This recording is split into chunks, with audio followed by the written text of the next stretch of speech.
para ter filhos. É importante também pensarmos nesses aspectos. Não podemos só dar opiniões no ar.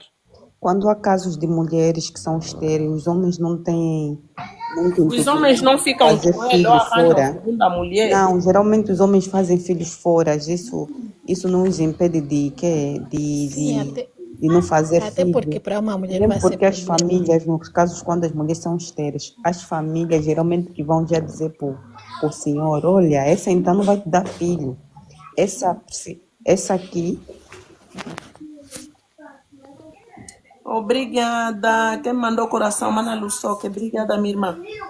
Por isso que eu disse assim, ela também como mulher conversa com a família, porque depois que vai sair aí a culpada é ela, com a família do Mas marido. culpada em quê? Se ela não está levando, o marido não está levando, Maria, culpada em quê? oh, mas agora você sabe, a família dele sabe se ele não levanta ou não. Hã? É assim. Ou sem